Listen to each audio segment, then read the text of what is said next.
Este es el día del Señor, este es el tiempo de la misericordia.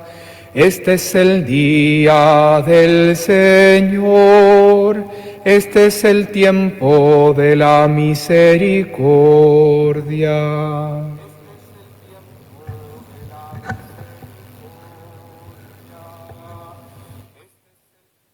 En el nombre del Padre, y del Hijo, y del Espíritu Santo. Amén. La gracia, la paz, el amor del Señor estén con todos ustedes. En este domingo rezamos especialmente por los enfermos que están más graves, también para que el Señor dé paz a sus familias, especialmente por Ramón Vázquez Acevedo. Roguemos al Señor. Escúchanos, Señor, te rogamos. Y pedimos también por nuestros hermanos difuntos. Héctor Quijada en su 2º aniversario, por René Sánchez Bascuñán, por María Ahumada Morales, por Óscar Núñez Erazo, por María Leonor Baeza, por Clotilde Olea Monasterio en su 10º aniversario, por María Cristina Briones, por Víctor Gaitero, por Ana Asenjo Andrade y por Ana Clarisa Andrade Cofré. Por su eterno descanso, roguemos al Señor. Escúchanos, Señor, te rogamos. Pidamos al Señor que nos regale su bondad, su misericordia. Tú que ofreciste el perdón a Pedro arrepentido, Señor, ten piedad. Señor, ten piedad. Tú que ofreciste el paraíso al buen ladrón, Cristo, ten piedad. Cristo, ten piedad. Tú que amas mucho, tú que perdonas mucho a quien mucho amas, Señor, ten piedad. Señor, ten piedad.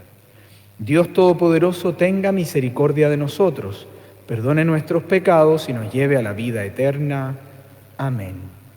Gloria a Dios en el cielo y en la tierra paz a los hombres que ama el Señor. Por tu inmensa gloria te alabamos, te bendecimos, te adoramos, te glorificamos, te damos gracias. Señor Dios, Rey celestial, Dios Padre Todopoderoso, Señor Hijo único Jesucristo, Señor Dios, Cordero de Dios, Hijo del Padre, tú que quitas el pecado del mundo, ten piedad de nosotros. Tú que quitas el pecado del mundo, atiende nuestra súplica. Tú que estás sentado a la derecha del Padre, ten piedad de nosotros, porque solo tú eres santo, solo tú, Señor, solo tú, Altísimo Jesucristo, con el Espíritu Santo, en la gloria de Dios Padre. Amén. Reunamos lo que cada uno tiene en su corazón, en un momento de silencio, dile al Señor lo que anhela tu corazón. Oremos.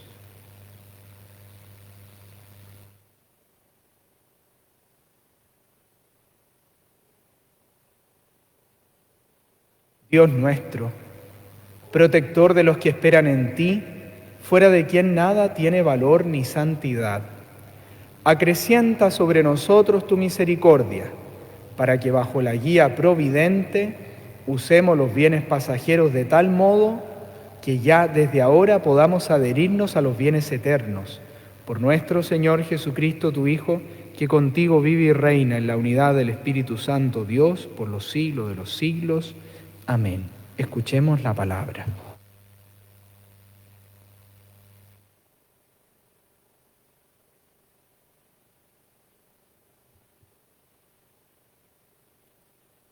Lectura del primer libro de los Reyes. El Señor se apareció a Salomón en un sueño durante la noche y le dijo: pídeme lo que quieras. Salomón respondió: Señor Dios mío, has hecho reinar a tu servidor en un lugar de mi padre David, a mí, que soy apenas un muchacho, y no sé valerme por mí mismo. Tu servidor está en medio de tu pueblo, el que tú elegiste, un pueblo tan numeroso que no se pueden contar ni calcular. Concede entonces a tu servidor un corazón comprensivo para juzgar a tu pueblo, para discernir entre el bien y el mal. De lo contrario, ¿quién sería capaz de juzgar a un pueblo tan grande como el tuyo? El Señor le agradó que Salomón le hiciera este pedido y le dijo, porque tú has pedido esto y no has pedido para ti una larga vida, ni riquezas, ni la vida de tus enemigos, sino que has pedido el discernimiento necesario para juzgar con rectitud. Yo voy a obrar conforme a lo que dices. Te voy a dar un corazón sabio y prudente, de manera que no lo ha habido nadie como tú antes de ti, ni habrá nadie como tú después de ti. Palabra de Dios, te alabamos, Señor. Respondamos a esta lectura con la antífona del Salmo. Cuánto amo tu ley, Señor. Cuánto amo tu ley, Señor. El Señor es mi herencia. Yo he decidido cumplir tus palabras. Para mí vale más la ley de tus labios que todo el oro y la plata.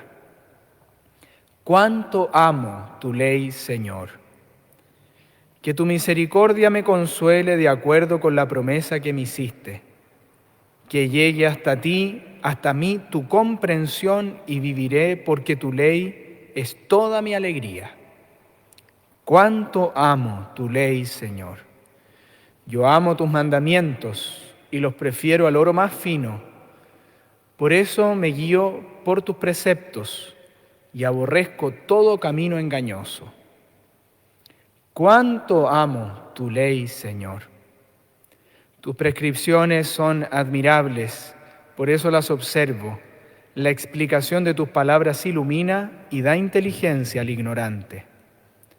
Cuánto amo tu ley, Señor. Lectura de la carta del apóstol San Pablo a los cristianos de Roma. Hermanos, sabemos que Dios dispone todas las cosas para el bien de los que lo aman, de aquellos que Él llamó según su designio. En efecto, a los que Dios conoció, de antemano los predestinó a reproducir la imagen de su Hijo para que Él fuera el primogénito de muchos hermanos. Y a los que predestinó también los llamó, y a los que llamó también los justificó, y a los que justificó también los glorificó. Palabra de Dios, te alabamos, Señor. Aleluya, aleluya, aleluya, aleluya, aleluya, aleluya. El Señor esté con ustedes. Evangelio de nuestro Señor Jesucristo según San Mateo. Jesús dijo a la multitud: el reino de los cielos se parece a un tesoro escondido en un campo. Un hombre lo encuentra, lo vuelve a esconder y lleno de alegría vende todo lo que posee y compra el campo. El reino de los cielos se parece también a un negociante que se dedicaba a buscar perlas finas y al encontrar una de gran valor, fue a vender todo lo que tenía y la compró. El reino de los cielos se parece también a una red que se echa en el mar y recoge toda clase de peces. Cuando está llena, los pescadores la sacan a la orilla y sentándose, recogen lo bueno en canastas y tiran lo que no sirve. Así sucederá al fin del mundo. Vendrán los ángeles y separarán a los malos de entre los justos para arrojarlos en el horno ardiente. Allí habrá llanto y rechinar de dientes. ¿Comprendieron todo esto? Sí, le respondieron. Entonces agregó: todo escriba, convertido en discípulo del reino de los cielos, se parece a un dueño de casa que saca de sus reservas lo nuevo y lo viejo. Palabra del Señor. Gloria y honor a ti, Señor Jesús. Tu palabra me da vida, confío en ti, Señor. Tu palabra es eterna, en ella esperaré.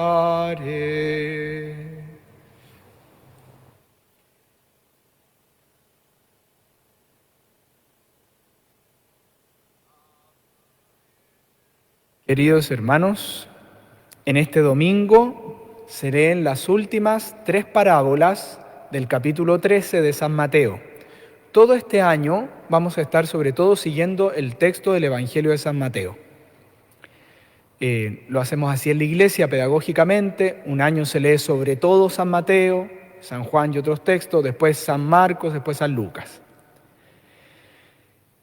Entonces, habíamos tenido hace 2 domingos atrás unas parábolas que hablaban sobre todo de la disposición del corazón para recibir la palabra, para recibir el reino de Dios, para recibir la irrupción, la entrada con potencia de Jesús. Porque ¿dónde está el reino de Dios? Donde ha llegado el Rey. Ahí se instaura el reino de Dios.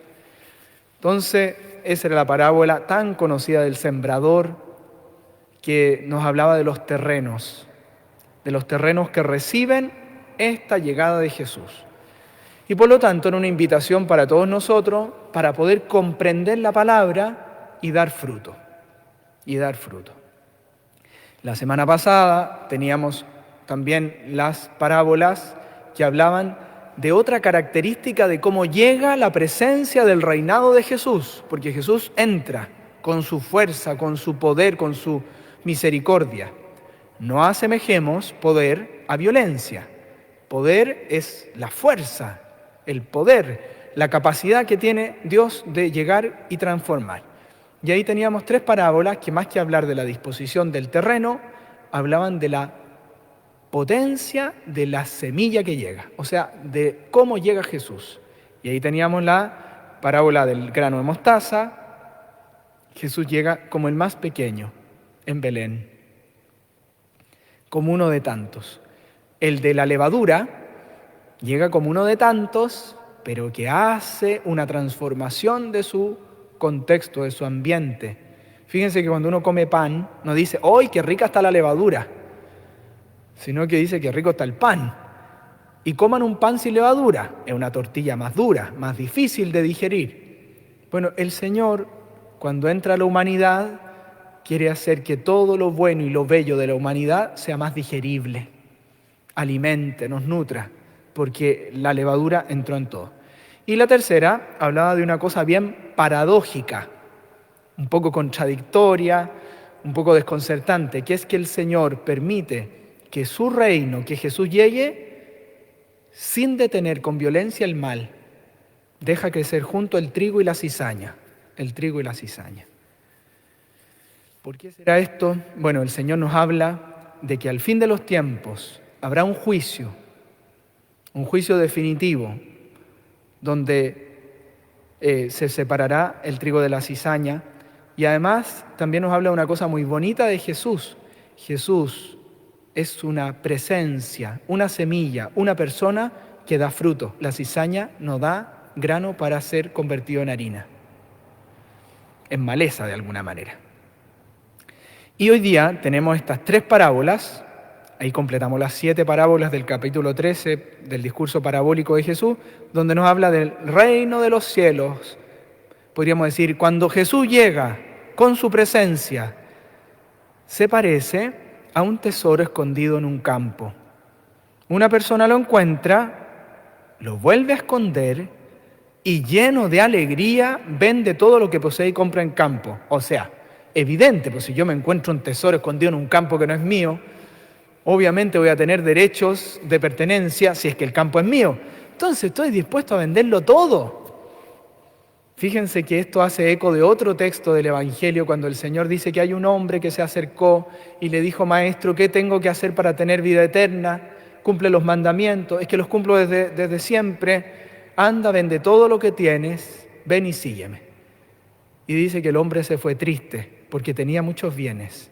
Quiere decir que ese hombre misteriosamente no descubrió en Jesús el tesoro más grande que podía tener. La segunda parábola, el reino de los cielos. Jesús, con su irrupción en la historia, se parece también a un negociante. Bastante mal que pongan al Señor de negociante, porque hoy día los negociantes no tienen muy buena fama a veces, y negociante no suena como empresario, a negocio, a emprendimiento, a pyme, suena como a negociado. Pero bueno, el Evangelio lo compara como a uno que sabe hacer negocios y que se dedica a buscar perlas finas, o sea, sabe lo que busca, tiene buen ojo. Y al encontrar una de gran valor fue a vender todo lo que tenía y la compró. Jesús se parece a un hombre que vendió todo para comprar la perla fina. ¿Y cuál es la perla fina que encontró? Eres tú. La perla fina eres tú, soy yo. Aunque nos cueste tanto entenderlo, Jesús ve en nosotros un valor, una dignidad, un tesoro que nosotros mismos ni siquiera vemos en nosotros. Un tesoro. Estoy viendo una serie de Netflix, bien ñoña, como les he contado. Veo otra más entretenida también a veces, pero esta es como La casa en la pradera. ¿Se acuerdan ustedes, los que son mayores, La pequeña casa en la pradera? Esta se llama El llamado del corazón. Hasta bastante así como cursi el nombre, pero El llamado del corazón. Es una profesora rural que va a un lugar de colonos en Estados Unidos, parece de ser, sí, en la frontera. Ella era de una familia muy acomodada, tenía todo, pero ella descubrió que su llamado era ser maestra. Y se fue a tratar de cambiar las vidas con su trabajo de maestra de tantos niños. Bueno, entonces muestran toda la dinámica del pueblo y hay una escena donde hay un hombre bastante malo, que ha hecho muchos chanchullos en su vida, pero hay otra mujer del pueblo que ve en él un valor y que lo mira con una esperanza, como que descubre que detrás de ese negociante hay un hombre que vale la pena. Entonces hay una escena muy bonita de la película donde él ya está casi pagando sus culpas porque fue descubierto y le dice El otro día contaba esta historia y me decían: padre, está contando la película. No, bueno, pero es que es un capitulito chico lo que lo estoy contando, una escena. Y entonces le dice: ¿por qué me miras así? ¿Por qué me miras así? ¿Cómo? Le dice. Tú me miras como si yo fuera un hombre bueno, un hombre valioso.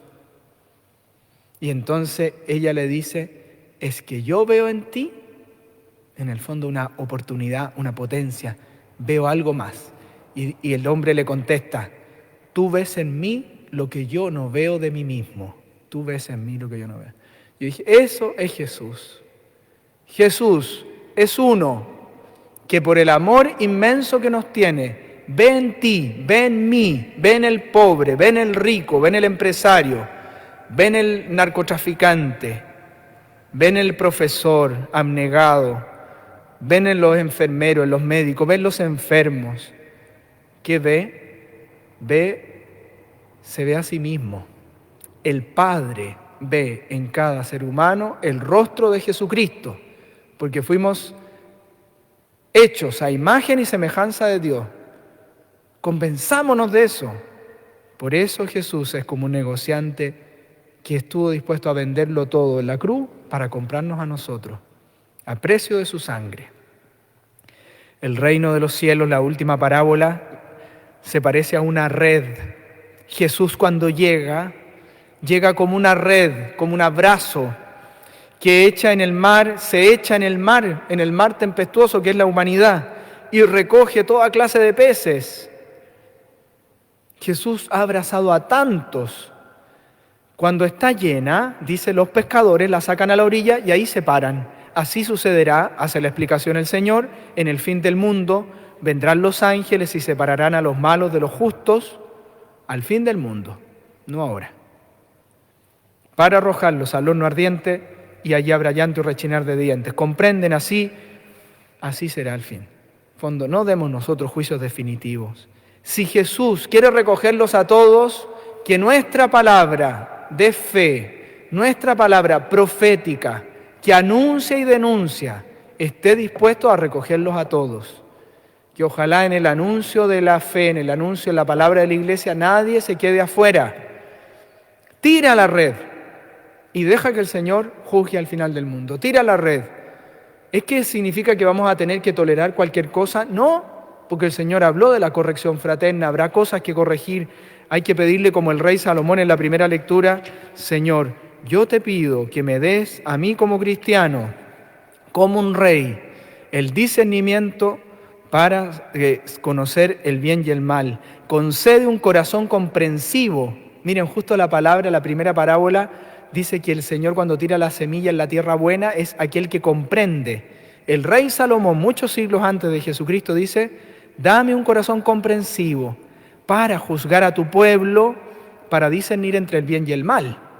Evidente. De lo contrario, ¿quién será capaz de llevar adelante este pueblo? Pero ¿por qué el cristiano le pide al Señor ser profeta que distinga entre el bien y el mal? ¿Para hacer el juicio final? Por favor, líbrenos Dios de ser juzgadores del resto. ¿Para qué? Para amar al hermano, para llevarlo a la conversión. Hoy día, en estas últimas 2 o 3 semanas, una vez a la semana en estas últimas 3, me han contactado hermanos de la comunidad, gente que he conocido en otras parroquias, uno de una parroquia, otro de otra parroquia y uno de aquí, para decirme: Padre, nos hacen falta profetas, necesitamos que los obispos, nuestros pastores sean profetas para poder leer los signos de los tiempos, leer la realidad actual y dar una palabra. ¿Es verdad? Necesitamos una palabra, la necesitas tú y la necesito yo. ¿Para qué? Para decir lo que es injusto, para decir lo que es justo, para animar los criterios. ¿Quiénes necesitamos especialmente la palabra de los pastores? Los que comemos de estos pastos, los que somos ovejas de este rebaño. Hoy día la historia ha cambiado y todo lo que los obispos digan, hay como 14 declaraciones puestas en el papel en estos últimos años, la prensa no las publica porque no le interesa.